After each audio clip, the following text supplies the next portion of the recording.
La porte d'entrée claqua à 18h12 précise. La minute exacte où le soleil d'hiver glissait derrière les hauts pins qui bordaient la grande maison en Touraine. Stéphane Moreau, portant encore sa parka de marque saupoudrée de neige de Courchevel, traîna sa valise sur le parquet en bois massif comme si rien au monde ne pouvait jamais mal tourner pour lui. Son smartphone vibrait sans arrêt.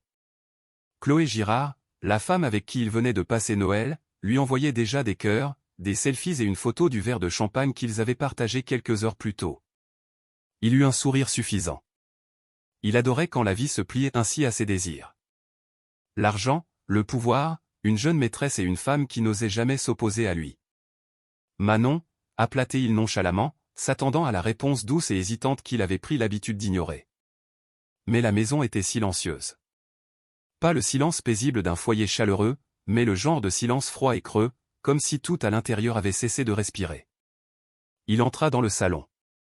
Le sapin de Noël se dressait dans un coin, mais les lumières étaient débranchées. Pas de reste de papier cadeau, pas de jouets sur le tapis, pas d'odeur de bougies parfumées aux épices de Noël que Manon allumait toujours pendant les fêtes. Une anomalie flottait dans l'air. « Manon » répéta-t-il, plus fort cette fois. Sa voix lui revint en écho. Il atteignit la cuisine et se figea. Sur l'îlot en marbre, il y avait une seule enveloppe Kraft. Son nom était écrit de la main délicate de Manon.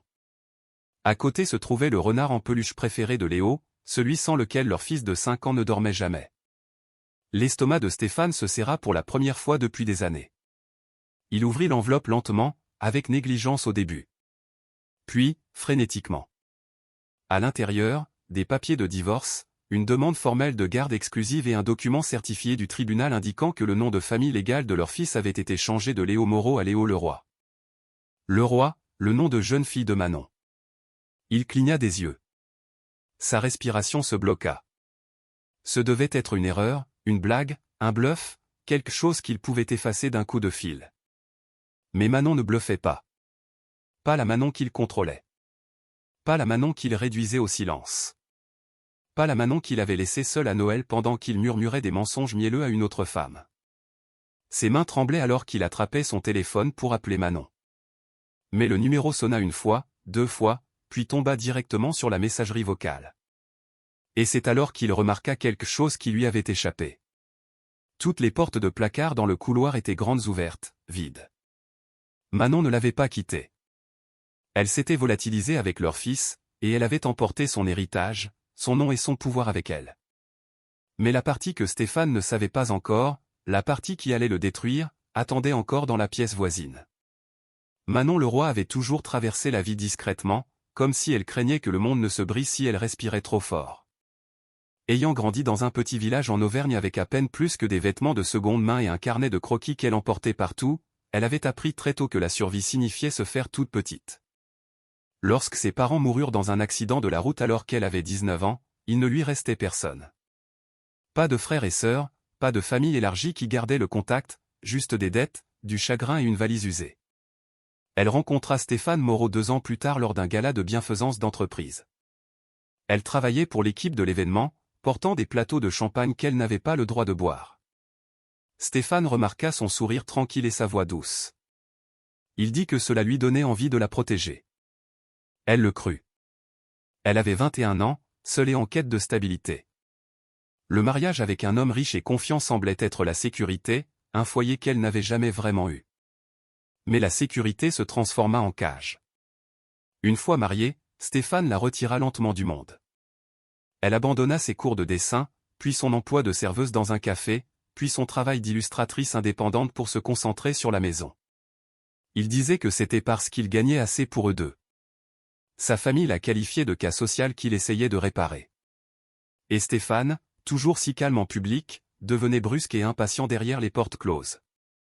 Une porte claquée par-ci, une voix haussée par-là, un verre brisé lorsqu'elle n'était pas d'accord avec lui. Chaque petit moment érodait sa confiance jusqu'à ce qu'elle ne soit plus que poussière. Quand Léo naquit, Manon pensa que la maternité changerait Stéphane. Peut-être que les enfants adoucissaient les hommes. Peut-être que les pères apprenaient la douceur. Mais l'amour de Stéphane pour Léo était de la performance, montré uniquement sur les photos qu'il publiait en ligne ou lors des réunions de famille. À la maison, il était distant, facilement irrité par un bébé qui pleurait. agacé quand Manon avait l'air fatigué, méprisant chaque fois qu'elle demandait de l'aide. Ce Noël, quand Léo eut de la fièvre, Manon passa la nuit au bord de son lit, appliquant des compresses fraîches sur son front, lui murmurant des histoires jusqu'à ce qu'il s'endorme. Elle avait envoyé un message à Stéphane pour qu'il rentre plus tôt. Il répondit, occupé avec des clients. Ne sois pas dramatique. Elle avait fixé ce message pendant une longue minute, ses doigts tremblants d'épuisement. Manon ne cria pas. Elle n'argumenta pas. Elle cessa simplement de croire que l'homme qu'elle avait épousé était quelqu'un dont elle avait besoin pour la protéger. Pourtant, elle continua à se mouvoir doucement, prudemment, invisiblement, c'était ainsi qu'elle survivait. Mais aux premières lueurs du jour où elle partit, quelque chose en elle changea. Peut-être était-ce Léo murmurant « Maman, ne pleure pas ». Peut-être était-ce la maison silencieuse qui ressemblait moins à un foyer qu'à un musée des déceptions. Peut-être était-ce la peur de perdre son fils au profit d'un homme qui le considérait comme un accessoire. Quoi que ce fût, Manon n'emballa pas seulement des vêtements et des documents, mais aussi les morceaux de courage qu'elle ne savait pas qu'elle possédait encore. Ce qu'elle ignorait, c'est que quelqu'un l'avait vue partir, et que cette personne n'était pas censée savoir quoi que ce soit. La grande maison en Touraine se trouvait à la lisière d'un quartier aisé, le genre d'endroit où chaque allée avait un SUV de luxe et chaque porche était décoré par des professionnels. Des couronnes de Noël, des guirlandes lumineuses blanches, des pelouses manucurées, tout semblait parfait. Une perfection d'image, une perfection douloureuse. Le genre de perfection qui faisait murmurer les voisins, « Quelle belle famille », sans rien savoir du tout. C'était le genre de quartier où les gens souriaient poliment mais ne posaient pas de questions, où les apparences comptaient plus que l'honnêteté, et où une femme comme Manon pouvait disparaître aux yeux de tous. Pendant des années, cette maison avait été tout l'univers de Manon. La cuisine avec des comptoirs en marbre qu'elle n'avait pas le droit de rayer. Le salon où Stéphane disposait les meubles selon ses goûts. La chambre principale où elle dormait au bord du matelas pour ne pas troubler son repos. Même l'atelier d'art qu'elle avait autrefois tenté de créer dans la véranda avait été discrètement fermé lorsque Stéphane avait dit que cela rendait la maison désordonnée. Les murs étaient magnifiques, mais il l'avait vu se briser. Ce n'est qu'en parcourant la maison une dernière fois qu'elle réalisa à quel point tout était devenu suffocant. Le silence résonnait. Même les décorations de Noël, encore à moitié en place, à moitié oubliées, ressemblaient à des accessoires pour une vie qu'elle faisait semblant de vivre. Et pourtant, pour le monde extérieur, cette maison symbolisait le confort et le succès. Les collègues de Stéphane de la Défense adoraient assister aux fêtes de Noël des Moreau, buvant du vin cher sous les lustres, se vantant de leur portefeuille d'investissement et de leurs vacances à Courchevel. Chloé Girard, la jeune maîtresse, avait même été à une fête une fois, bien que Manon ne le sût pas à l'époque. Elle se souvenait d'une paire de grands yeux curieux qui l'observaient de l'autre côté de la pièce. Maintenant, elle comprenait pourquoi.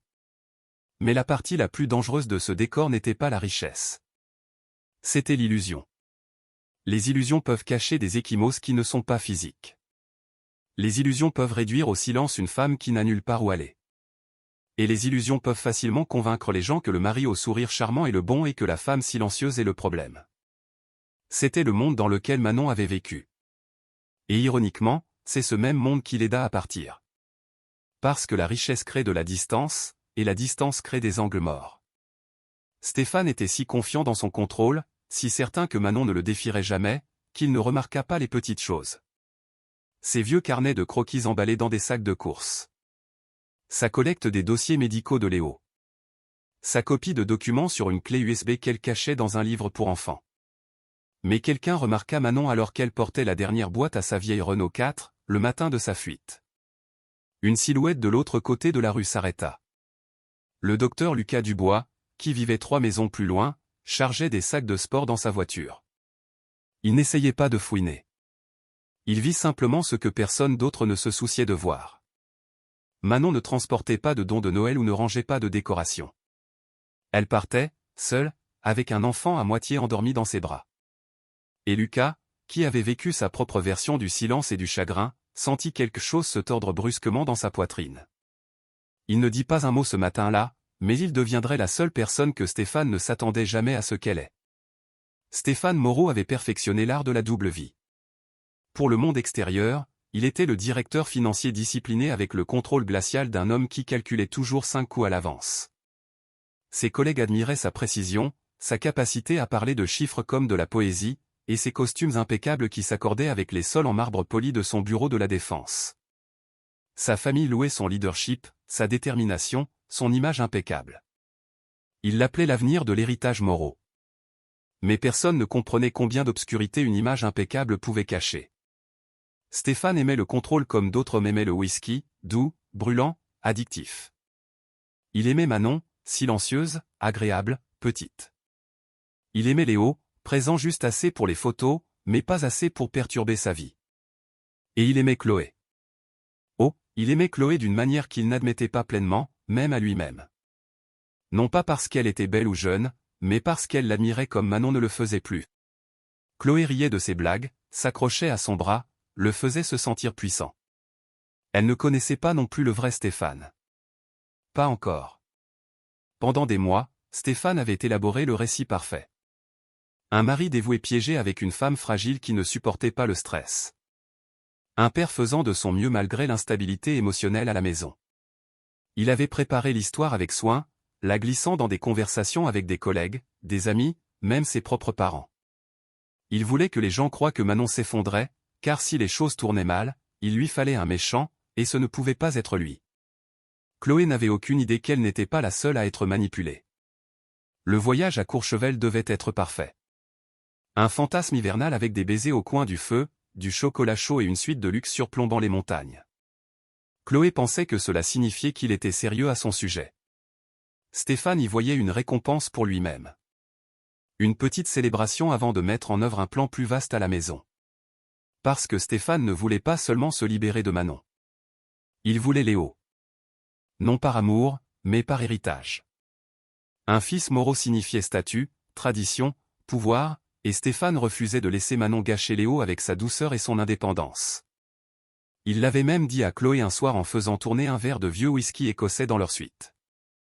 Léo a besoin d'un environnement plus fort. Une fois les choses réglées, il passera plus de temps avec moi. C'est mieux pour lui. Chloé, trop inexpérimentée pour entendre l'avertissement, avait simplement hoché la tête. Ce que Stéphane ne savait pas, ce qu'il n'aurait pas pu imaginer, c'est que Manon avait déjà vu les messages confirmant ses intentions. Elle savait qu'il ne se contentait pas de la tromper, il se préparait à l'effacer. Et pendant que Stéphane trinquait au champagne à Courchevel, croyant que sa vie s'alignait parfaitement, Manon prenait la décision la plus terrifiante et irréversible de sa vie. Au moment où il monta dans l'avion pour rentrer, Stéphane Moreau croyait retourner à une vie qu'il contrôlait d'une main de fer. Il n'avait aucune idée que cette emprise s'était déjà brisée. Mais le vrai choc n'était pas que Manon les quittait. C'était que quelqu'un d'autre que Manon savait déjà à quel point Stéphane était vraiment dangereux et se préparait tranquillement à l'arrêter. Manon n'aurait jamais imaginé que son point de rupture se produirait sur le parking d'un supermarché, mais la vie se brise rarement là où c'est pratique. C'était le 23 décembre, 2 jours avant Noël. Le vent glacial de la campagne normande transperçait son manteau fin alors qu'elle sortait Léo de son siège auto. Ses joues étaient rouges, son petit corps chaud contre son épaule, trop chaud. Elle posa sa paume sur son front. Encore de la fièvre.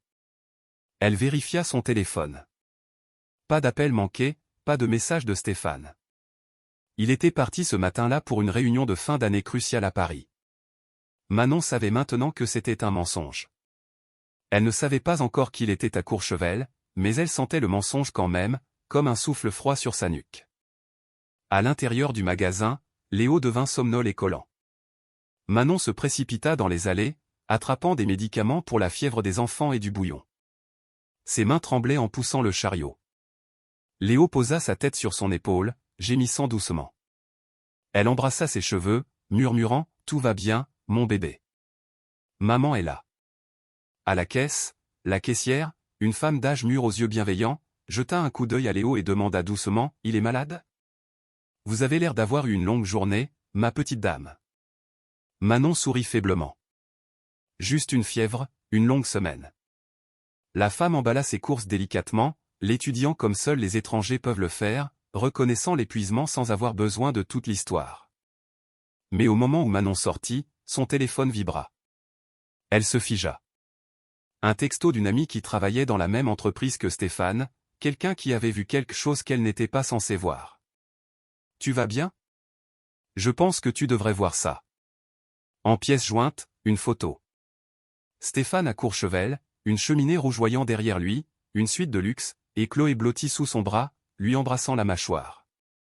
La légende, postée par Chloé elle-même, disait « Noël avec ma personne préférée ». Pendant un instant, Manon ne put plus respirer. Le monde s'assombrit autour d'elle. La photo devint floue alors que les larmes emplissaient ses yeux. Ses doigts se resserrèrent autour de Léo, le tenant comme s'il était la seule chose qui la maintenait debout. Elle ne cria pas. Elle ne s'effondra pas. Elle resta simplement là, laissant la vérité la submerger comme de l'eau glacée. Il n'était pas en réunion. Il ne travaillait pas. Il avait choisi quelqu'un d'autre à Noël. Et il avait choisi de la laisser avec un enfant malade. Une voiture s'arrêta à proximité, ses phares balayant le bitume. Le conducteur était le docteur Lucas Dubois.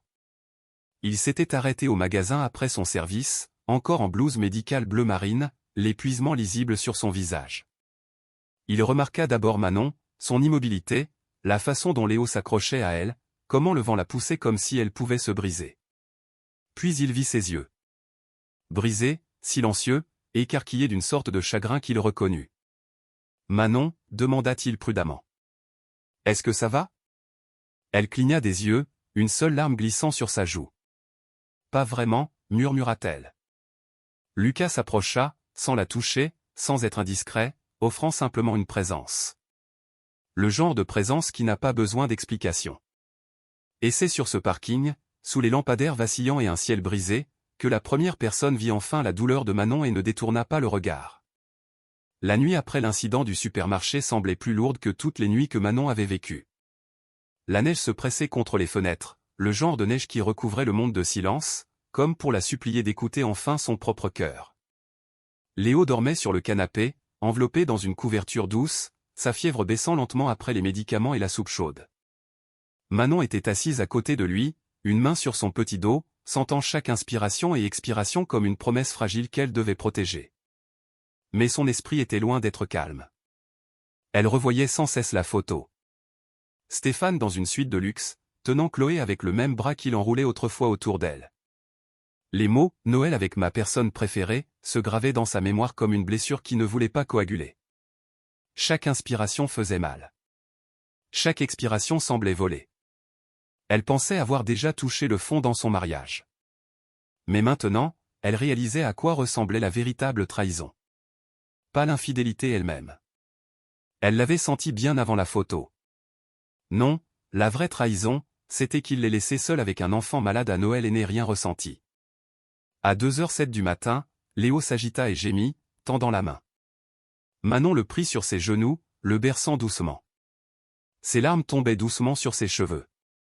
Elle murmura « Je suis désolée, mon bébé. Je suis tellement, tellement désolée. » Non pas parce qu'elle avait causé la douleur, mais parce qu'elle était restée avec un homme capable de la causer. Son téléphone vibra sur la table basse. Elle sursauta. Un message de Stéphane. « J'ai oublié de te dire, on prolonge le voyage. On sera de retour après le réveillon. Prends soin de Léo. Prends soin de Léo. » Comme si Léo n'était pas le sien. Comme si être parent était une option. Manon fixa le message jusqu'à ce que ses yeux se brouillent. Elle réalisa avec une clarté terrifiante que s'il lui arrivait quelque chose, si elle tombait malade ou se blessait, ou si simplement elle ne pouvait plus protéger Léo, Stéphane interviendrait et déformerait le récit. Il prétendrait qu'elle était instable, dépassée, inapte, et avec son statut, sa richesse, sa réputation soigneusement bâtie, les gens le croiraient. C'est à ce moment que quelque chose se cassa. Pas une cassure bruyante, pas un effondrement dramatique, juste une rupture silencieuse et constante. Elle se souvint de ce que Lucas avait dit avant de quitter le parking. Si jamais vous avez besoin d'aide, même juste de quelqu'un pour écouter, vous pouvez frapper à ma porte. Ce n'était pas un sauvetage. C'était une reconnaissance. Quelque chose qu'elle n'avait pas ressenti depuis des années. Mais elle ne pouvait encore compter sur personne. Elle avait besoin de contrôle, d'un plan, d'une issue. Elle essuya ses larmes, se leva et se dirigea vers le petit tiroir sous l'escalier. À l'intérieur se trouvaient des documents qu'elle avait collectés au fil des ans. L'acte de naissance de Léo, des dossiers médicaux, son ancien passeport et l'acte de mariage qui semblait soudain être un contrat écrit de la main de quelqu'un d'autre. Ses mains se stabilisèrent. Elle rassembla tout, les plaçant soigneusement sur la table. Puis elle ouvrit son ordinateur portable, cherchant silencieusement, prudemment, douloureusement, comment changer le nom de famille d'un enfant en France, loi sur la garde d'urgence, droit financier des conjoints au foyer. Chaque clic était un pas loin de lui. Chaque document qu'elle sauvegardait était un morceau d'elle-même qu'elle récupérait. À 3h41 du matin, Manon regarda son fils endormi et murmura une promesse. « Je ne le laisserai pas te prendre. Je ne le laisserai plus rien prendre. » Mais elle ne savait pas que quelqu'un d'autre avait aussi vu la publication de Stéphane à Courchevel. Et ce qu'ils firent ensuite allait tout changer. Au matin du réveillon de Noël, Manon avait à peine dormi. Ses yeux étaient gonflés, son corps épuisé, mais son esprit plus vif qu'il ne l'avait été depuis des années. Elle se déplaçait avec une détermination silencieuse. Elle avait besoin de preuves, pas de soupçons, pas d'instinct, des preuves concrètes que Stéphane était un danger pour la stabilité de Léo et pour sa liberté. Pendant que Léo faisait la sieste dans la chambre, Manon s'assit à la table de la cuisine, son ordinateur portable ouvert, la maison silencieuse à l'exception du bourdonnement du chauffage. Ses doigts tremblaient en tapant le mot de passe de l'email de Stéphane. Il utilisait le même pour tout.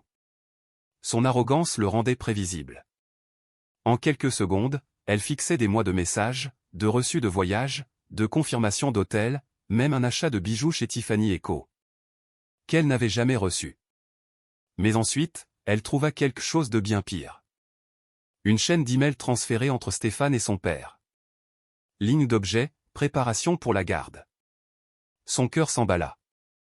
Elle cliqua pour ouvrir.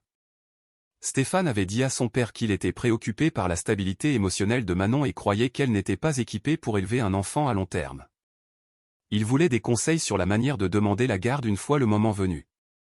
Manon porta la main à sa bouche pour ne pas crier. Il n'avait pas seulement une liaison. Il se préparait à lui prendre Léo. Ses mains tremblaient si violemment qu'elle dut les poser à plat sur la table pour se stabiliser. Elle fit défiler plus bas. Plus d'emails, plus de plans, plus de mensonges. Et puis elle trouva le message qui la brisa. « Papa, une fois que Manon sera sortie de la maison, Léo pourra rester avec vous pendant quelques mois jusqu'à ce que je finalise les choses. Elle ne se battra pas. Elle ne le fait jamais. Elle ne se bat jamais. Ne part jamais. » Il la croyait toujours piégée dans la fille silencieuse qu'il avait façonnée. Mais il avait tort. Elle se recula de la table, arpentant la cuisine sur des jambes chancelantes. La peur était toujours là, épaisse et suffocante. Mais en dessous, quelque chose d'autre s'agitait. Quelque chose comme du feu, quelque chose comme de la colère, quelque chose qu'elle avait oublié qu'elle avait le droit de ressentir. Plus question d'être petite. Plus question d'être silencieuse. Plus question de le laisser écrire son histoire. Elle ouvrit le dossier où elle gardait l'acte de naissance de Léo. Elle fixa le nom de famille Moreau et murmura, plus pour longtemps. Juste à ce moment, son téléphone vibra. Pas Stéphane, pas Chloé. Un message d'un numéro inconnu. Bonjour Manon. C'est le docteur Dubois, Lucas. J'espère que je ne dépasse pas les bornes, mais j'ai vu la photo de Stéphane à Courchevel. Si vous avez besoin d'aide de quelque manière que ce soit, s'il vous plaît, dites-le-moi. Sans jugement. Manon se figea. Son souffle se coupa. Quelqu'un savait. Quelqu'un voyait. Quelqu'un se souciait assez pour tendre la main sans être indiscret. Ses doigts planèrent au-dessus du clavier. Devait-elle répondre? Devait-elle faire confiance à quelqu'un? Avant qu'elle ne puisse décider, Léo entra dans la cuisine, traînant sa couverture, les yeux à moitié ouverts. « Maman » marmonna-t-il en tendant les bras vers elle. « Ne sois pas triste. » Elle le souleva dans ses bras, enfouissant son visage dans ses cheveux. Ce n'était plus seulement une question de cœur brisé. C'était une question de survie. Elle reposa doucement Léo, puis se retourna vers l'ordinateur portable. Elle cliqua sur un site web gouvernemental, demande de changement de nom de famille pour un enfant mineur. La décision était prise, mais Manon n'avait aucune idée qu'au moment où elle déposerait cette demande, elle déclencherait un effet domino, un effet qui exposerait des secrets encore plus sombres qu'elle ne l'imaginait et impliquerait des personnes qu'elle ne s'attendait jamais à rencontrer. Manon n'avait jamais rien planifié d'audacieux dans sa vie. Elle n'était pas du genre à parier, à défier ou à fuir. Mais le matin du 24 décembre, avec Léo reposant sur le canapé et une faible lumière d'hiver se répandant sur le sol, elle se transforma de la femme silencieuse qu'elle était autrefois en quelqu'un de nouveau, quelqu'un de délibéré, de calculateur et d'une calme terrifiant. Elle imprima le formulaire de changement de nom de famille, ses mains stables maintenant. Le palais de justice serait ouvert une demi-journée le réveillon de Noël. Elle avait une chance, une fenêtre, un chemin à suivre. Elle fit un sac léger. L'acte de naissance de Léo, ses dossiers médicaux, son permis de conduire, le renard en peluche préféré de Léo, des captures d'écran imprimées des emails de Stéphane. Chaque document alla dans un simple dossier qu'elle glissa dans son sac fourre-tout. Rien de suspect, rien de dramatique. Si quelqu'un la voyait quitter la maison, on penserait qu'elle faisait des courses. Mais d'abord, elle devait s'assurer qu'elle pouvait disparaître. Elle traversa la maison qui l'avait retenue captive pendant des années. Elle débrancha son vieil ordinateur portable, prit ses carnets de croquis, attrapa la petite enveloppe d'argent liquide qu'elle avait cachée dans une boîte de foulard d'hiver. Elle emballa les vêtements de Léo, quelques encas et le thermomètre qu'elle utilisait constamment pendant ses fièvres. À 10h12, elle se tenait au pied de l'escalier, écoutant.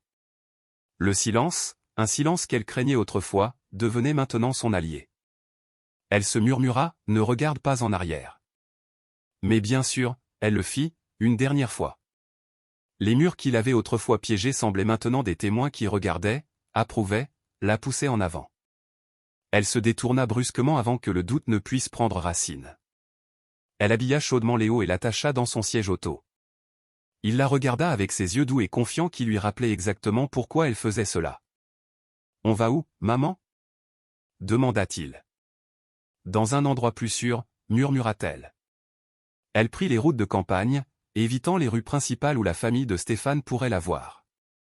Le palais de justice était petit et sans prétention, décoré de couronnes et de rubans rouges qui semblaient cruellement joyeux. À l'intérieur, elle soumit les documents avec des mains tremblantes mais déterminées. La greffière la regarda nerveusement en examinant les pièces justificatives. « Vous avez un dossier solide, dit-elle prudemment. Compte tenu de ce que vous avez fourni, cela pourrait aller vite. » Manon hocha la tête, serrant la main de Léo. « C'est ce que j'espère. » À midi, la requête était officiellement déposée. Elle sortit, l'air froid la frappant comme une clarté. Des flocons de neige flottaient autour d'elle, fondant sur ses joues, un étrange mélange d'hiver et de soulagement. Mais alors qu'elle se dirigeait vers sa voiture, elle remarqua quelque chose qui la fit s'arrêter. Un SUV Mercedes noir, le modèle de voiture du père de Stéphane, passa lentement devant le palais de justice. Pas vite, pas négligemment, lentement, comme s'il surveillait. Le cœur de Manon s'emballa. Savait-il qu'elle avait déposé quelque chose? La suivait-il? La famille de Stéphane avait-elle déjà commencé sa propre offensive? Elle poussa Léo dans la voiture et l'attacha rapidement, regardant dans toutes les directions. Sa respiration devint rapide et superficielle. Puis son téléphone vibra. Un message de Lucas. « Êtes-vous en lieu sûr ?» Ses doigts se resserrèrent autour du téléphone car soudain, Manon n'en était plus sûre. Et le danger qu'elle pensait avoir fui pourrait bien l'avoir suivi tout du long. Manon ne rentra pas directement chez elle après avoir vu le Mercedes noir. La maison ne ressemblait plus à une destination. Elle ressemblait à un risque. Alors, à la place, elle se gara sur le parking tranquille d'une bibliothèque municipale, un endroit où peu de moraux penseraient jamais à mettre les pieds. Léo dormait sur la banquette arrière, sa petite poitrine se soulevant et s'abaissant doucement. Un instant, en le regardant, elle trouva le courage dont elle avait besoin pour respirer à nouveau. Elle vérifia son téléphone. Le texto de Lucas brillait toujours sur l'écran. « Êtes-vous en lieu sûr ?» Son instinct lui hurlait de l'ignorer. Elle ne pouvait entraîner personne d'autre dans la tempête qu'elle naviguait, pas même quelqu'un qui lui avait montré une gentillesse inattendue. Mais quelque chose dans la sincérité de sa question la tirailla. Cela lui rappelait un monde au-delà de la peur, un monde où les gens se souciaient sans vouloir contrôler. Pourtant, elle ne tapa rien. Au lieu de cela, elle ouvrit un nouvel onglet sur son téléphone et chercha « Location à court terme en Touraine sans vérification de crédit, foyer pour femmes avec enfants, emploi d'illustratrice indépendante à distance ». Chaque recherche ressemblait à une petite frappe contre la vie que Stéphane avait construite autour d'elle. Mais la survie exigeait plus qu'un nouveau toit. Elle avait besoin d'argent. Elle avait besoin de mobilité. Elle devait rester invisible assez longtemps pour que le changement de nom soit finalisé.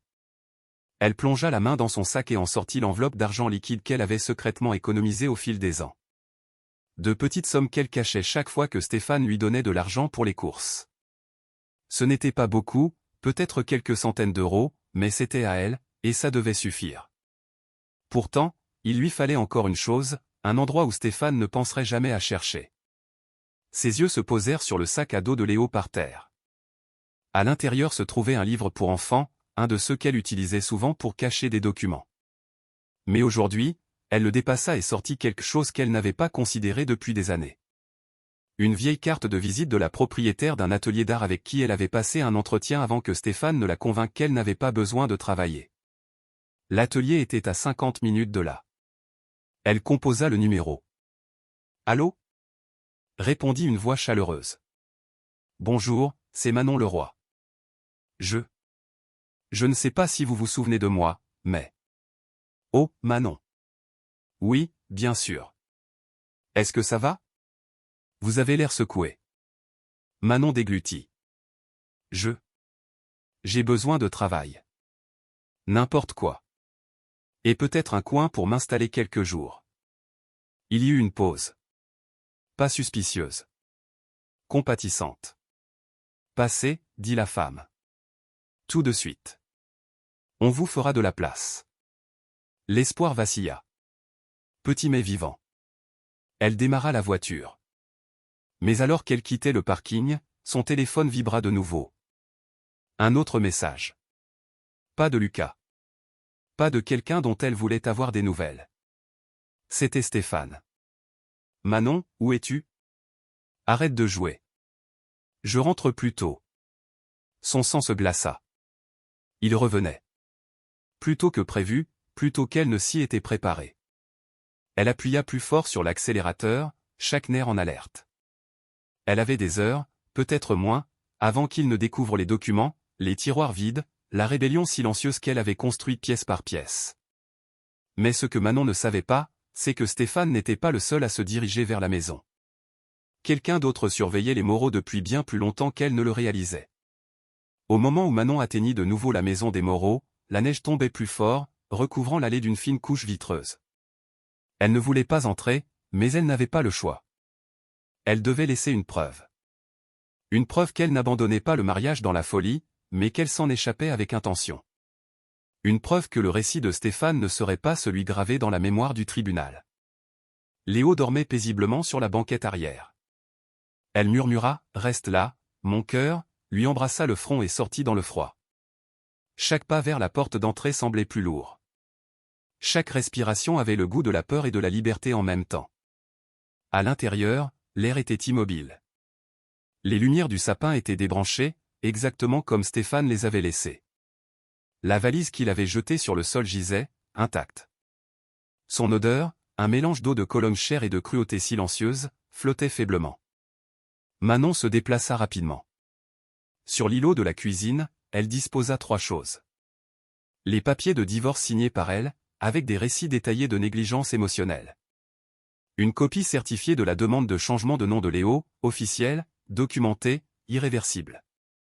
Et une lettre manuscrite, la seule, qu'elle avait réécrite 12 fois avant de l'imprimer de son écriture tremblante et fragile.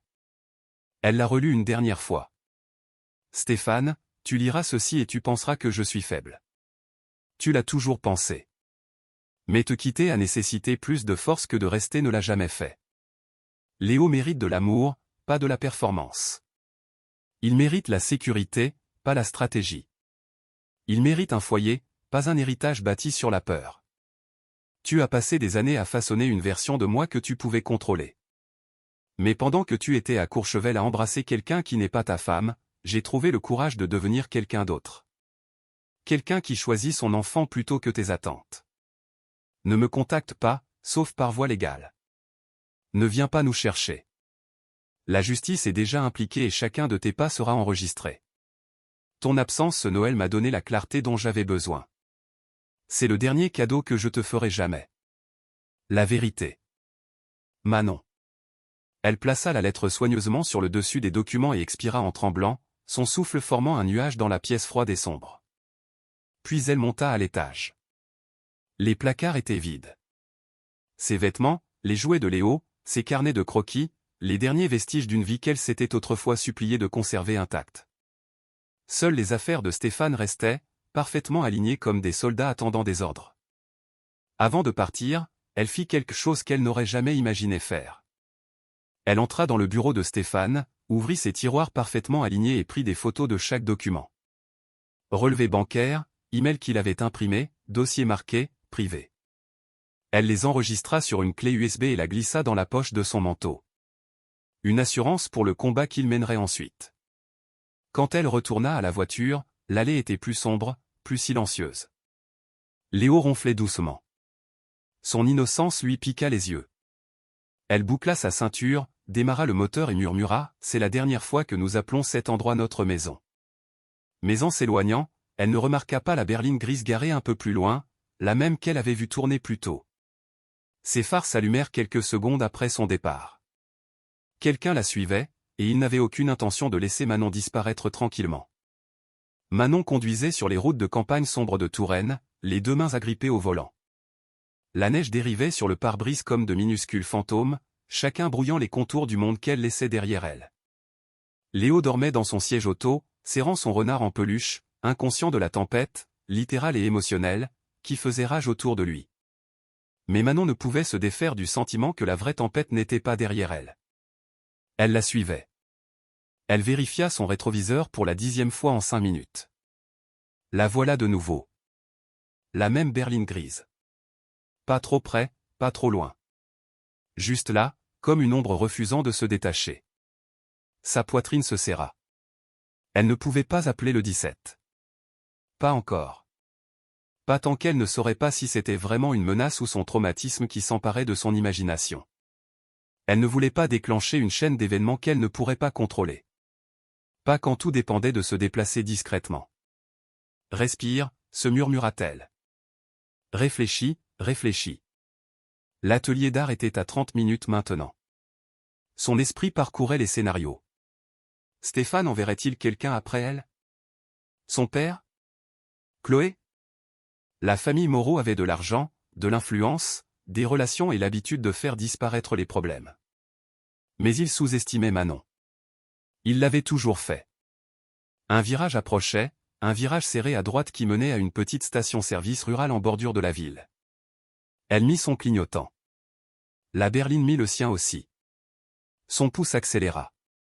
Elle appuya plus fort sur l'accélérateur et prit le virage rapidement, les pneus crissant sur l'asphalte verglacé. La berline suivit, maintenant la même distance lente et délibérée. 10 minutes plus tard, elle s'arrêta à la station-service, faisant semblant d'avoir besoin d'essence. Elle se gara près de la pompe, coupa le moteur et garda les yeux fixés sur le rétroviseur. La berline entra. À l'autre bout du parking, moteur en marche, phare baissé, observant. Son cœur battait si fort qu'elle craignit qu'il ne réveille Léo.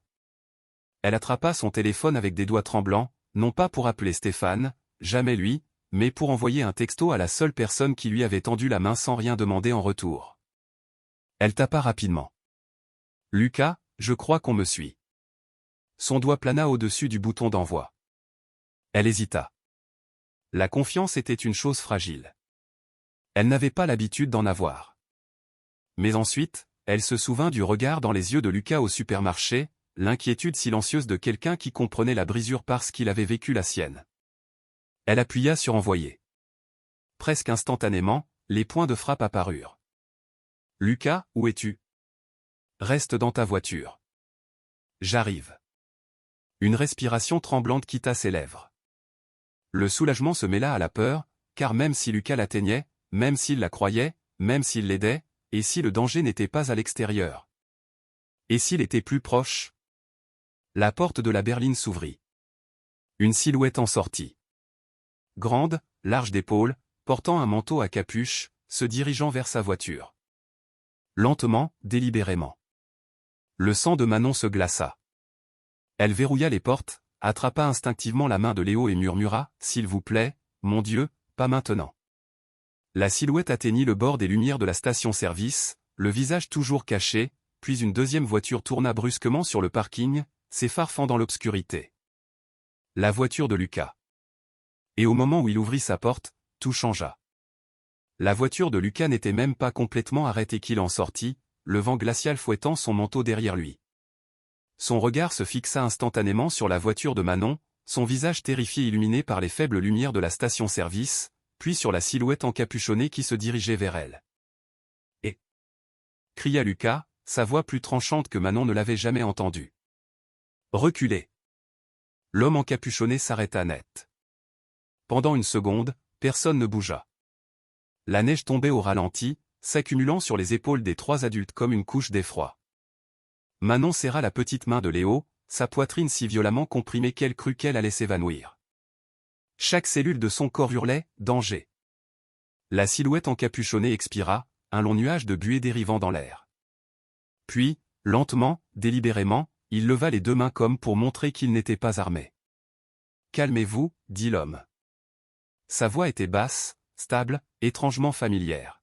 « Je ne suis pas là pour lui faire du mal. » Lucas fit plusieurs pas de plus, se positionnant entre la voiture de Manon et l'étranger.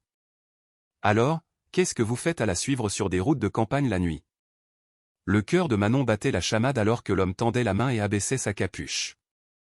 Son estomac se noua. Ce n'était pas Stéphane. Ce n'était pas le père de Stéphane. Ce n'était pas un espion de la famille Moreau. C'était Antoine Fournier, un analyste discret qui avait travaillé sous les ordres de Stéphane chez Moreau et associé pendant des années. Antoine était connu pour être timide, surmené et invisible. Elle l'avait vu une fois lors d'une soirée d'entreprise, debout seul près du bar. « Antoine » murmura Manon à travers la vitre entr'ouverte. « Pourquoi ? Pourquoi me suivez-vous » Antoine avait l'air épuisé, les yeux rouges, les joues brûlées par le vent, le manteau saupoudré de neige. Il déglutit difficilement. « Parce que vous êtes en danger, et parce que je ne pouvais plus me taire. » Lucas l'étudia attentivement. « Expliquez-vous. » Maintenant. Antoine jeta un coup d'œil autour du parking vide, puis s'approcha, mais pas trop. Il regarda Manon avec un mélange de peur et de culpabilité. « J'ai vu les emails, » dit-il. « Tous.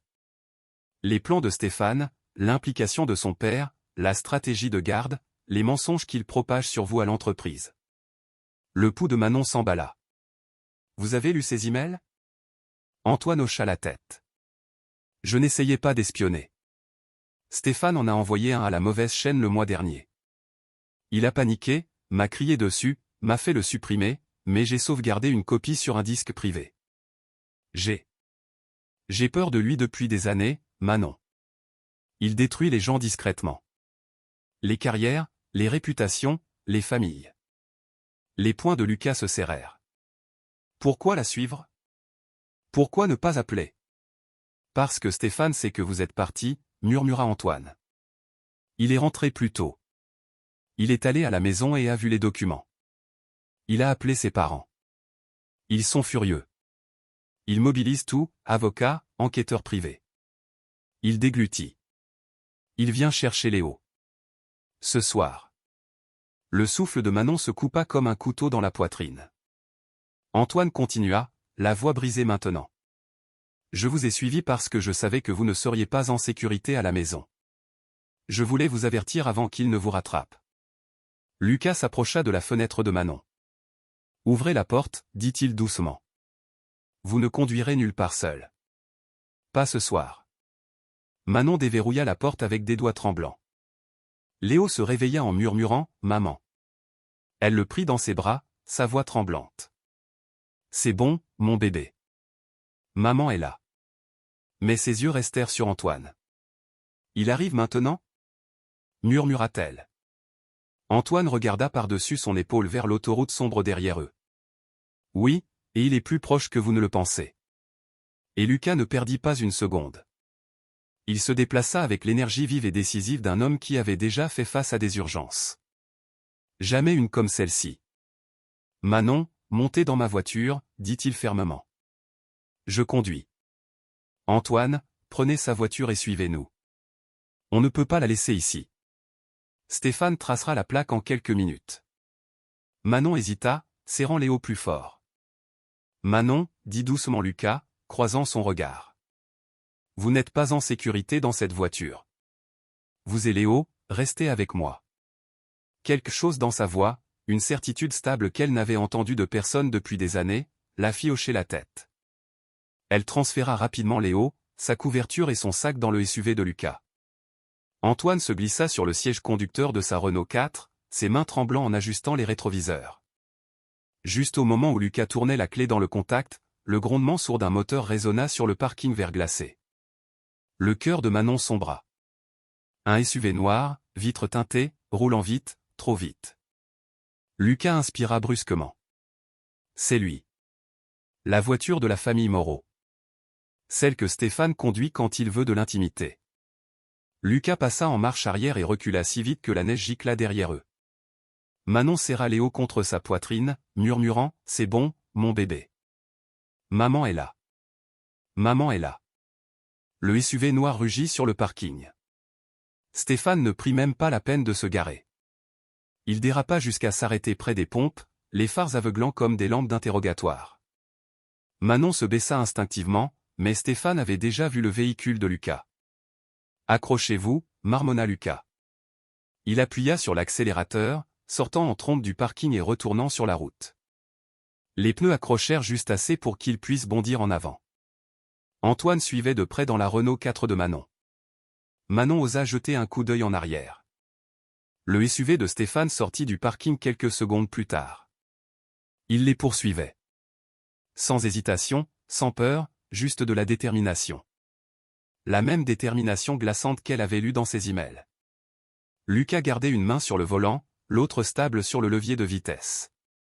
Sa voix était calme, contrôlée, mais teintée d'urgence. Il ne s'approchera pas. Je ne le laisserai pas faire. Manon déglutit difficilement. Lucas, il est dangereux. Vous ne devriez pas. Je sais exactement à quoi ressemble le danger. Il y avait une histoire dans ces mots, mais il n'y avait pas le temps de demander. La route verglacée serpentait devant eux, traversant une étendue boisée sans lumière, sans maison, sans témoin. Les phares de Lucas fendaient l'obscurité, révélant juste assez de route pour la suivre. Derrière eux, le SUV de Stéphane se faisait plus imposant. La voix d'Antoine crépita dans le haut-parleur de Lucas. Lucas l'avait connecté automatiquement. Lucas, il accélère. Il essaie de nous dépasser. Lucas serra les dents. Manon, tenez bien Léo. Elle pressa Léo contre sa poitrine. Son pouls martelait ses tempes. Puis le SUV de Stéphane se déporta sur la voie opposée. Il se porta à leur hauteur, vitres baissées, le visage tordu de fureur. Manon n'avait jamais vu une telle fureur dirigée si ouvertement. Il cria quelque chose qu'elle ne put entendre, mais ses yeux disaient tout. « Tu ne prendras pas mon fils. » La mâchoire de Lucas se contracta. Il essaie de nous faire sortir de la route. Le SUV sursauta alors que Stéphane se rapprochait. Le métal frôlant presque le métal. « Lucas !» haleta Manon. Mais Lucas ne paniquait pas. Il calculait. « Antoine, dit-il brusquement. Quand je freine, tu te rabats derrière moi. Bloque-le. » Quoi? Lucas, Je ne suis pas. Tu peux le faire. Fais-moi confiance. Manon serra la poignée de la porte si fort que ses jointures blanchirent. Stéphane fit une nouvelle embardée, plus violente cette fois. Lucas freina brusquement. Tout bascula. Le cri de Manon resta coincé dans sa gorge. La voiture d'Antoine bondit en avant, glissant parfaitement entre le SUV de Lucas et celui de Stéphane, forçant Stéphane à freiner violemment pour éviter la collision. Pendant une fraction de seconde, le monde s'immobilisa. Et ce moment d'immobilité fut tout ce dont Manon avait besoin pour réaliser. Stéphane n'allait pas s'arrêter.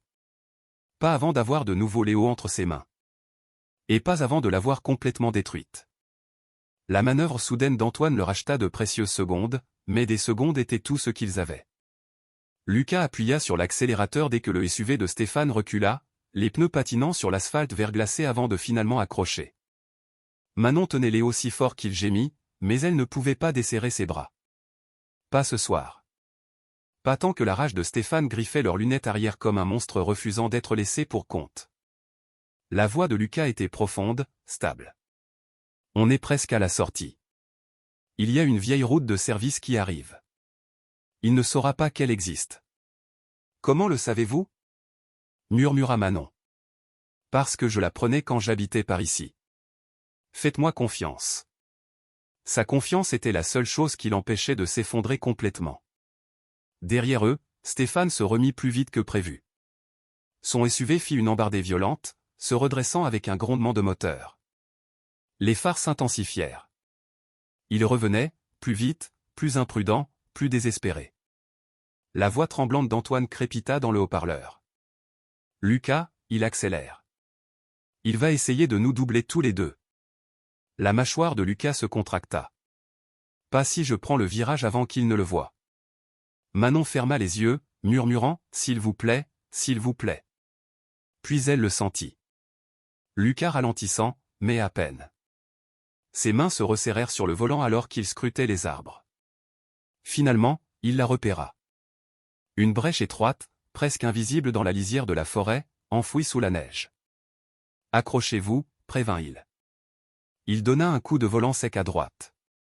Le SUV fit une embardée violente sur la route de service, rebondissant sur le sol gelé.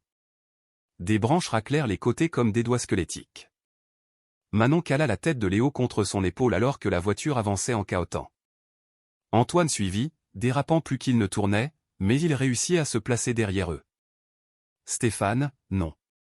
Son SUV passa à toute vitesse devant l'ouverture, les phares traçant un chemin droit et furieux sur la route principale.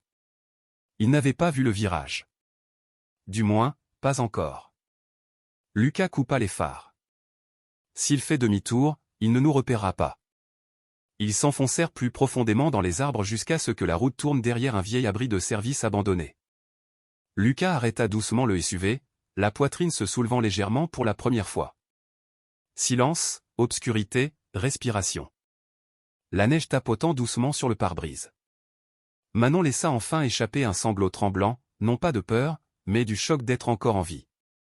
Lucas se tourna doucement vers elle.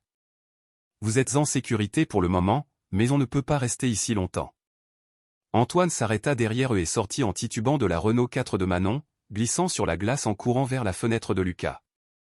Je crois qu'il fait demi-tour. Il a réalisé qu'on avait disparu. Les poumons de Manon se serrèrent. Lucas sortit, passant une main dans ses cheveux en inspectant la route. On doit repartir. Mais pas à l'atelier. Stéphane cherchera tous les endroits où vous avez pu aller. La voix de Manon se brisa. Alors où? Lucas hésita. Juste une seconde. Mais Manon le remarqua. Il avait un endroit en tête. Un endroit sûr. Un endroit où Stéphane ne pourrait pas l'atteindre. Chez moi, dit finalement Lucas. Un gîte isolé. Pas de caméra, pas de registre. Il ne vous y trouvera pas. Le souffle de Manon se coupa. Elle ne voulait pas lui faire confiance. Elle n'était prête à faire confiance à personne. Mais pour l'instant, la confiance était la seule chose qui se dressait entre elle et l'homme qui voulait effacer son existence. Lucas ouvrit la portière arrière et croisa son regard avec un calme constant. « Venez avec moi. Je vous garderai tous les deux en sécurité. » Et alors que Manon sortait dans la nuit glaciale, Léo s'accrochant à elle, elle réalisa que fuir n'avait été que le début. Le vrai combat était sur le point de commencer. Le gîte isolé de Lucas se trouvait au cœur de la forêt, accessible uniquement par un chemin de gravier sinueux recouvert de neige. Au moment où ils l'atteignirent, les nerfs de Manon ressemblaient à des fils effilochés, prêts à se rompre. La petite maison en bois brillait d'une seule lumière de porche, chaude, stable, rien à voir avec la perfection froide du domaine des Moreau. Au lieu de sol en marbre, il y avait des murs en cèdre. Au lieu d'un silence glacial, il offrait une sécurité tranquille. Lucas porta Léo à l'intérieur tandis que Manon suivait, tremblante mais essayant de rester calme. Dès qu'elle franchit le seuil, la chaleur de la cheminée l'enveloppa comme une couverture dont elle ne savait pas qu'elle avait besoin. « Vous pouvez vous asseoir, » dit doucement Lucas. « Vous êtes en sécurité ici. » En sécurité. Le mot la brisa presque. Léo s'agita dans les bras de Lucas, clignant des yeux d'un air endormi. Lucas le passa doucement à Manon, veillant à ne pas les surprendre. Antoine verrouilla la porte derrière eux, vérifiant 2 fois les fenêtres comme s'il s'attendait à ce que Stéphane surgisse des arbres à tout moment. Manon s'assit sur le canapé, tenant son fils, regardant les flammes danser dans la cheminée. Son esprit tournait encore. Le SUV de Stéphane faisant une embardée, la route cachée, la façon dont il avait crié par la fenêtre. Elle sentait l'écho fantôme de cette peur dans ses os. Lucas s'accroupit devant elle. « Vous tremblez. »« Je vais bien, » mentit-elle. « Non, » dit-il calmement. Pas pour l'accuser, juste honnêtement. Antoine expira en tremblant près de la porte. « Manon, je ne vous aurais pas suivi si ce n'était pas sérieux. » Stéphane. Il prépare ça depuis des mois. Je crois que son père l'aide. Ils sont sans pitié. Manon resserra son étreinte sur Léo. Qu'est-ce qu'il veut? Pourquoi maintenant? Pourquoi tout me prendre? Antoine hésita. Parce que la promotion à venir de Stéphane dépend de son image familiale. Un divorce ou une femme qui part avec l'enfant. Ça détruit son récit. Et il fera n'importe quoi pour le protéger. La mâchoire de Lucas se contracta. Tout ce qu'il fait tourne autour du contrôle. Ça n'a rien à voir avec l'amour. Ni pour vous, ni pour Léo. Manon leva les yeux, les larmes aux yeux. Comment le savez-vous? Lucas détourna le regard un instant, la douleur vacillant dans ses yeux. Parce que j'ai vécu ça une fois. Le père de mon ex-femme a essayé de me prendre ma fille après notre divorce. L'argent rend les gens dangereux. Le souffle de Manon se coupa. Il comprenait d'une manière qu'elle n'attendait pas. Antoine s'approcha. Il y a autre chose. Ses mains tremblaient alors qu'il sortait une clé USB de la poche de son manteau. Ceci contient tous les emails, tous les documents, tout ce que Stéphane a fait d'immoral. Ça pourrait mettre fin à sa carrière. Manon la fixa comme si elle était radioactive. Pourquoi me donner ça? Parce que c'est vous qu'il blesse, dit Antoine. Et parce que j'en ai marre d'avoir peur de lui. Lucas se tourna vers Manon, la voix basse mais stable. Avec ça, nous pouvons vous protéger. Mais l'utiliser signifie la guerre. Manon déglutit difficilement. Elle n'avait jamais voulu la guerre. Elle n'avait jamais rien voulu d'autre que la paix. Une famille, la sécurité, l'amour. Mais l'amour ne l'avait jamais protégée, pas le genre que Stéphane donnait. Et la paix n'avait jamais existé sous le toit des Moreau. Elle regarda Léo, endormi contre sa poitrine. La guerre n'était plus un choix. C'était la survie. Manon prit la clé USB. Sa main ne tremblait plus. Au loin, sur la même autoroute sombre, Stéphane passait un appel qui allait déclencher la prochaine explosion. Un appel qui signifiait qu'il n'avait pas fini de chasser. Le vent hurlait à travers les arbres à l'extérieur du gîte de Lucas, faisant vibrer les vitres comme des avertissements frappés depuis l'obscurité. À l'intérieur, l'atmosphère était tendue mais déterminée. Personne ne dormait, pas même Léo bien longtemps. Manon le berçait doucement pendant que Lucas et Antoine étaient assis à la table à manger en bois, l'ordinateur portable ouvert, la clé USB branchée comme un détonateur attendant d'exploser. Manon déposa finalement Léo sur le canapé, le recouvrant d'une couverture. Elle rejoignit les hommes à la table, son cœur battant la chamade alors que Lucas cliquait pour ouvrir le premier dossier. Ce qu'elle vit lui coupa le souffle. Des dizaines de documents, des tableurs à n'en plus finir, des virements bancaires, des comptes cachés, des paiements à Chloé étiquetés comme « frais de consultation », des notes de frais d'entreprise falsifiées, des emails prouvant que Stéphane avait manipulé les états financiers de l'entreprise. Manon se couvrit la bouche. « C'est illégal. » « Très, » murmura Antoine. « Si Moreau et associé l'apprend, Stéphane est fini. Si le conseil d'administration voit ça, il perdra son poste, sa réputation, peut-être même fera-t-il face à des accusations. » Manon s'effondra sur une chaise. Il ne m'a pas seulement trahi. Il a trahi tout le monde. Lucas hocha la tête. Et cela nous donne un levier. S'il essaie de prendre Léo ou de salir votre nom, nous irons voir le conseil d'administration. Nous irons voir le procureur de la République. Nous rendrons l'affaire publique si nécessaire. La voix de Manon se brisa. Je ne veux pas lui faire de mal. Les yeux de Lucas s'adoucirent mais restèrent fermes. Manon, il vous fait déjà du mal. Il vous a traqué ce soir.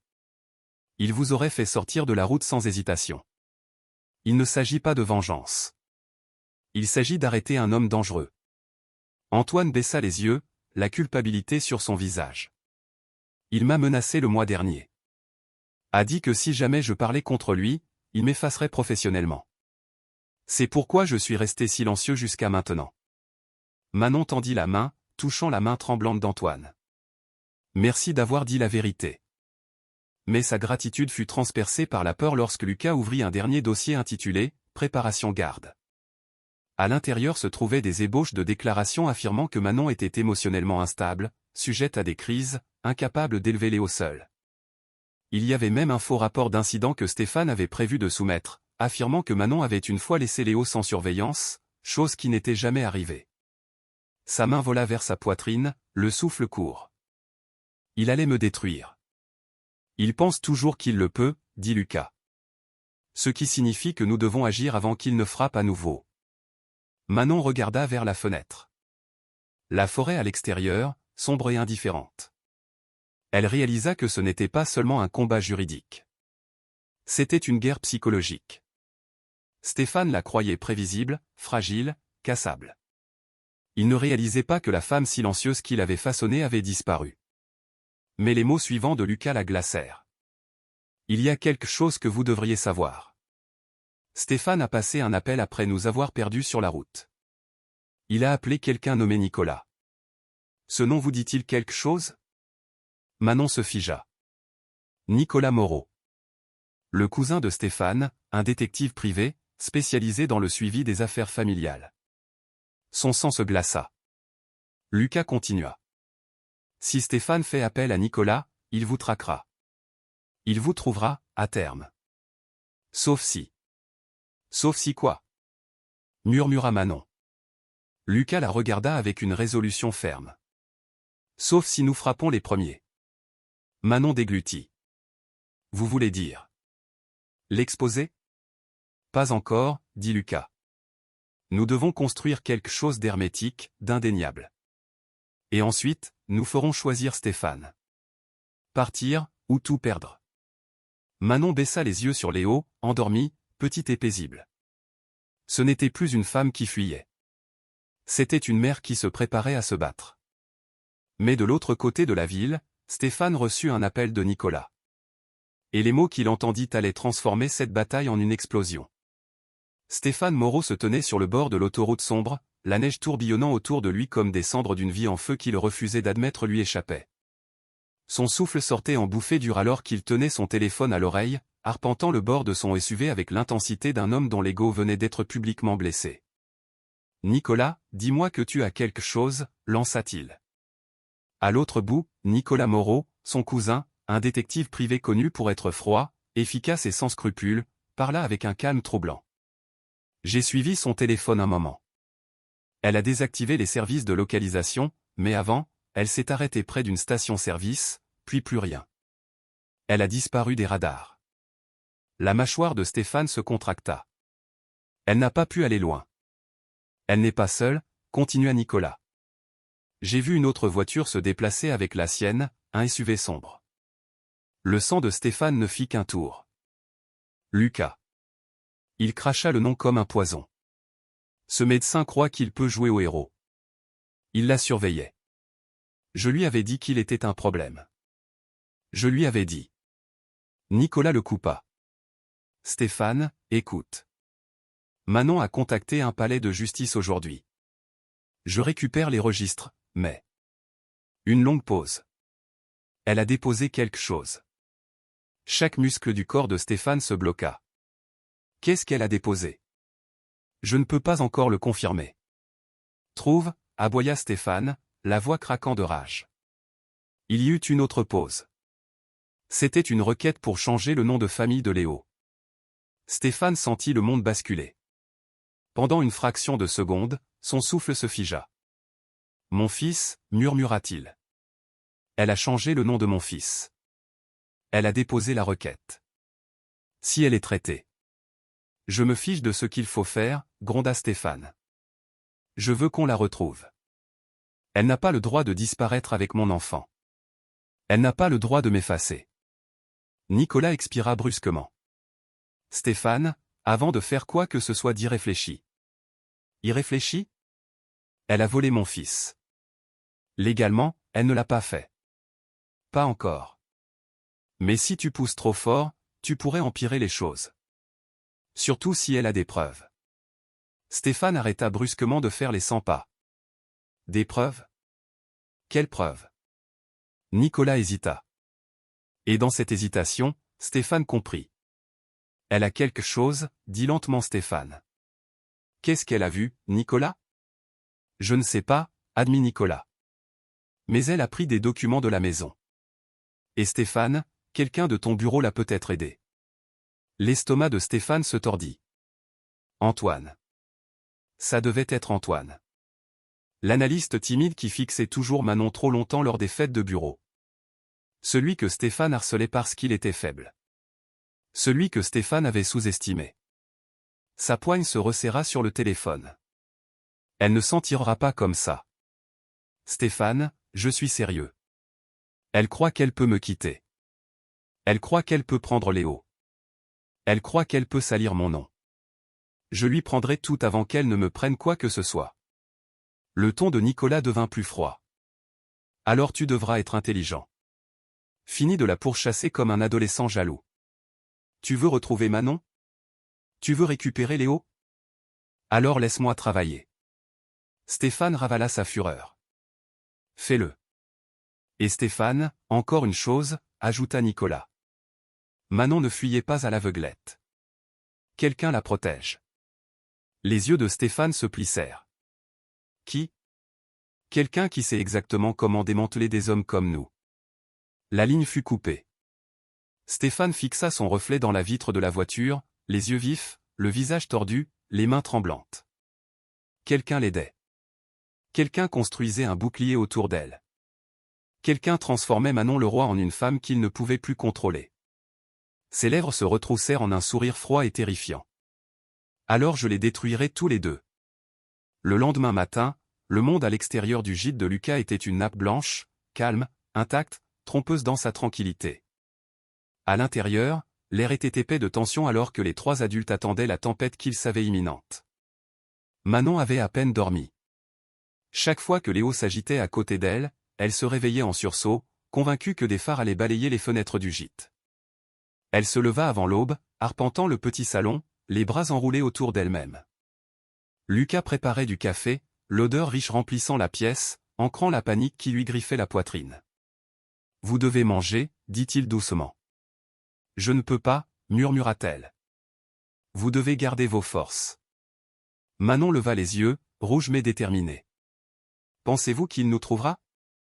Lucas expira lentement. « Nicolas est doué, mais ce gîte. Pas d'empreinte numérique, pas d'adresse à mon nom, aucun lien avec vous. Ça nous achète du temps.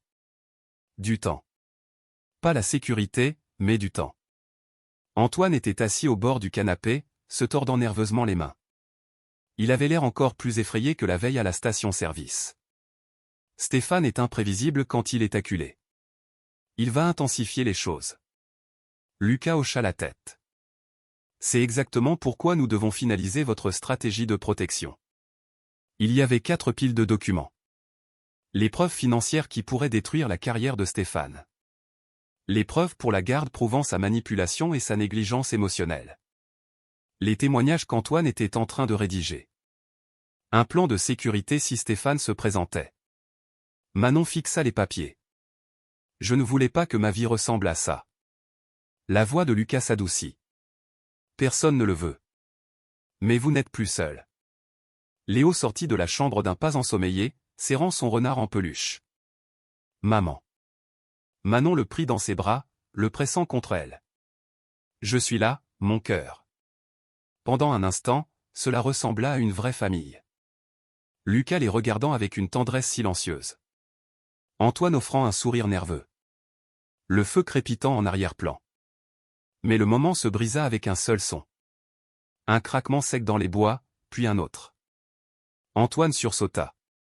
C'était quoi, ça? Lucas se déplaça vers la fenêtre, tirant le rideau d'1 centimètre à peine. Son expression se durcit. Des traces. Le sang de Manon se glaça. Quel genre de traces? Des traces de pneus fraîches. Pas les nôtres. La voix d'Antoine se brisa. Oh mon Dieu, est-ce qu'il nous a trouvés? Lucas leva une main. La voiture n'est pas visible, mais quelqu'un s'est arrêté près de la route principale. Ils sont entrés dans les bois. Les genoux de Manon faillirent se dérober. « Stéphane » murmura-t-elle. « Non » dit Lucas en scrutant les arbres. « Trop légère. » Stéphane est plus lourd. On dirait une seule personne. Ça pourrait être Nicolas. Manon serra Léo plus fort. « Lucas, qu'est-ce qu'on fait ?» Il s'éloigna de la fenêtre avec une résolution soudaine. « Si Nicolas vous traque, on ne peut pas rester ici. On doit vous emmener quelque part où il ne peut pas vous atteindre. Un endroit où il ne penserait jamais à chercher. » Les yeux d'Antoine s'écarquillèrent. « Où ?» Lucas hésita pour la première fois. « Il y a une collègue en qui j'ai confiance.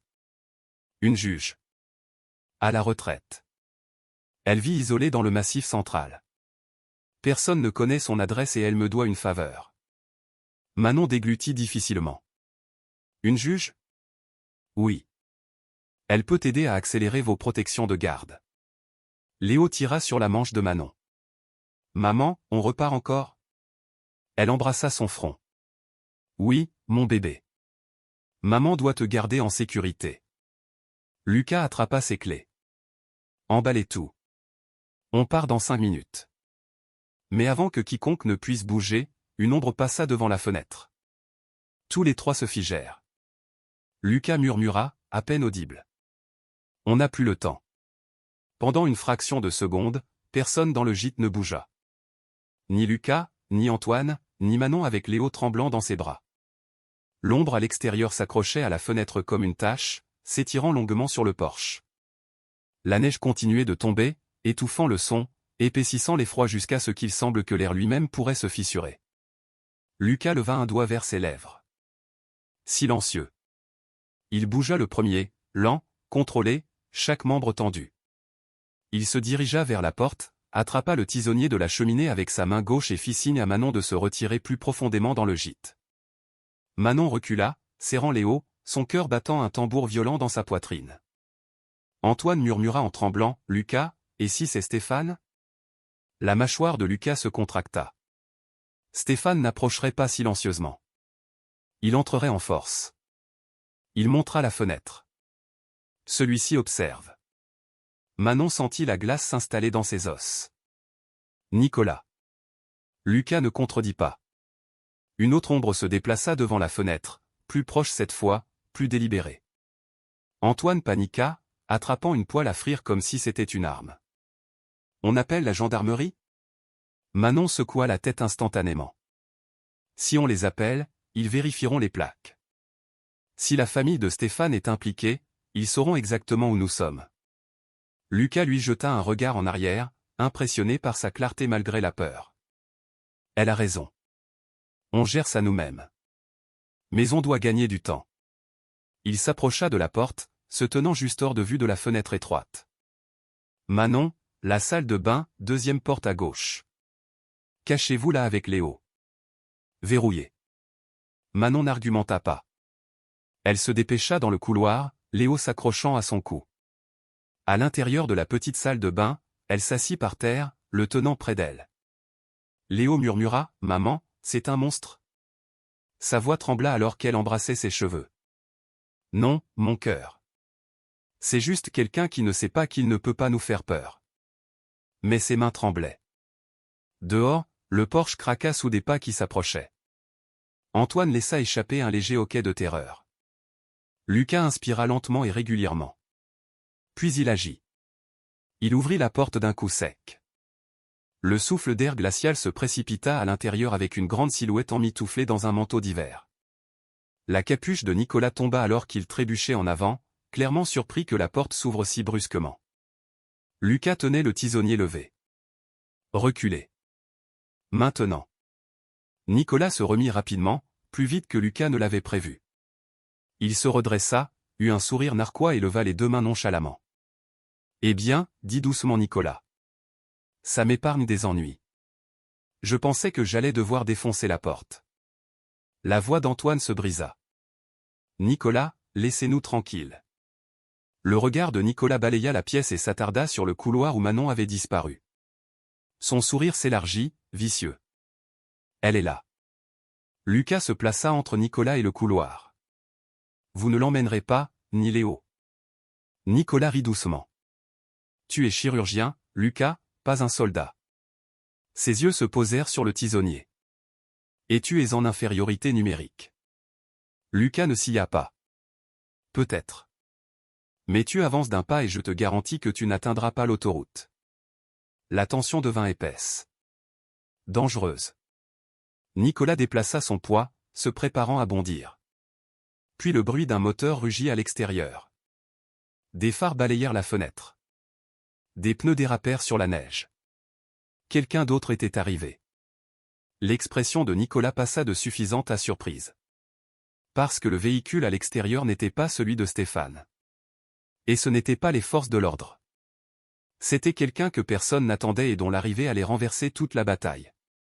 La juge à la retraite que Lucas avait appelée des heures plus tôt était venue à eux. La porte du gîte trembla de nouveau, non pas à cause de Nicolas, mais à cause du rugissement d'un moteur à l'extérieur. Une deuxième paire de phares fendit la neige, inondant le salon de lumière blanche et bleue et figeant chaque personne à l'intérieur. Le sourire confiant de Nicolas disparut. Lucas bougea le premier, se dirigeant vers la fenêtre, le tisonnier toujours en main. Antoine se glissa à côté de lui, tremblant, mais curieux. La portière de la voiture à l'extérieur claqua. Des pas, fermes, réguliers, crissant dans la neige. Puis une voix de femme, tranchante et incontestablement autoritaire, retentit. « Nicolas Moreau, éloignez-vous de cette porte. » Immédiatement. Le visage de Nicolas se décolora. Non. Lucas ouvrit la porte du gîte d'un coup sec, et elle était là. L'honorable juge Monique Lefebvre, juge aux affaires familiales à la retraite, enveloppée dans un lourd manteau bleu marine, des flocons de neige se posant sur ses cheveux argentés. Sa présence emplit tout le porche d'une aura de pouvoir inébranlable. « Nicolas, répéta-t-elle, si vous faites un pas de plus dans cette maison, je veillerai personnellement à ce que vous perdiez toutes les licences d'enquêteur que vous avez jamais obtenues. » Nicolas tenta de se ressaisir. « Juge Lefebvre, vous ne devriez pas être ici. Vous vous immiscez dans une affaire de famille. » Ce n'est plus une affaire de famille, dit-elle froidement, depuis le moment où vous avez traqué une femme et son enfant à travers le pays. Nicolas recula. J'ai été engagé. Je me fiche de qui vous a engagé. Partez. Maintenant. La mâchoire de Nicolas se contracta. Il jeta un coup d'œil à Lucas puis au couloir où Manon se cachait, calculant, désespéré. Mais la juge Lefebvre ne sia pas. Nicolas, vous partirez, dit-elle, la voix basse et dangereuse, ou j'appellerai moi-même la gendarmerie nationale, et vous expliquerai pourquoi vous êtes en violation de propriété avec intention d'intimider. Nicolas hésita, puis jura à voix basse et quitta le porche en trombe. La neige gicla alors qu'il se dirigeait vers les bois, choisissant l'obscurité plutôt que les menottes. Ce n'est que lorsque le bruit de ses bottes s'estompa que la juge Lefebvre expira. « Lucas, dit-elle, aidez-moi à entrer. Nous n'avons plus de temps. » Il la guida à l'intérieur, verrouillant la porte derrière eux. Manon sortit du couloir, tenant toujours Léo, des larmes striant ses joues. La juge Lefebvre la regarda, non pas avec pitié, mais avec une compréhension féroce et inébranlable. « Vous devez être Manon le roi. » Manon hocha la tête en tremblant. « Je ne m'attendais pas à ce que vous veniez. Je n'allais pas laisser une mère combattre une machine seule. » La juge Lefebvre retira ses gants, révélant une pile de documents à l'intérieur de son manteau. Elle les étala sur la table à côté des dossiers de Lucas. « Manon, dit-elle, j'ai examiné tout ce que Lucas m'a envoyé. Les emails, les dossiers financiers, le témoignage d'Antoine. Et ce que je vois, c'est un homme inapte à la garde exclusive, et une femme qui a besoin d'une protection juridique immédiate. » Manon déglutit difficilement. « Qu'est-ce que ça veut dire ?» La juge Lefebvre la regarda droit dans les yeux. « Ça veut dire qu'à partir de ce moment, je dépose une ordonnance de protection d'urgence en votre nom. Stéphane ne peut pas s'approcher à moins de 100 mètres de vous ou de Léo. » Manon haleta. La juge continua, et j'entame une requête de garde d'urgence vous accordant la garde exclusive temporaire, avec effet immédiat. Léo cligna des yeux en regardant la juge. Ça veut dire que maman n'aura plus peur? Les yeux de la juge Lefebvre s'adoucirent. Ça veut dire que maman n'a plus à fuir. Manon s'effondra. Les larmes coulèrent alors qu'elle serrait Léo dans ses bras, sanglotant dans sa petite épaule. Lucas posa une main sur son dos, stable, chaude, présente. Antoine essuya ses propres yeux. Le soulagement, chassant la peur de son visage. La juge Lefebvre rassembla à nouveau les papiers. Demain matin, dit-elle, Stéphane Moreau va se réveiller en croyant qu'il a encore le pouvoir. Au coucher du soleil, il réalisera qu'il ne l'a jamais eu. Manon leva les yeux, la voix tremblante. Et nous? Qu'est-ce qui nous arrive? La juge Lefebvre sourit doucement. Vous reconstruisez, vous guérissez, et vous vivez une vie qu'il ne peut pas toucher. Lucas s'approcha, sa voix chaude, certaine. Manon, vous êtes en sécurité maintenant. Vraiment en sécurité. Pour la première fois depuis des années, Manon y crut. Et alors que la neige continuait de tomber à l'extérieur du gîte, enterrant les traces de Stéphane et son contrôle sur sa vie, Manon Leroy entra enfin dans un avenir qu'elle avait choisi. Un avenir avec son fils, un avenir avec la sécurité, un avenir avec la dignité. Un avenir avec l'amour qui attendait patiemment à ses côtés. Son histoire ne s'est pas terminée par une fuite. Elle s'est terminée par la liberté.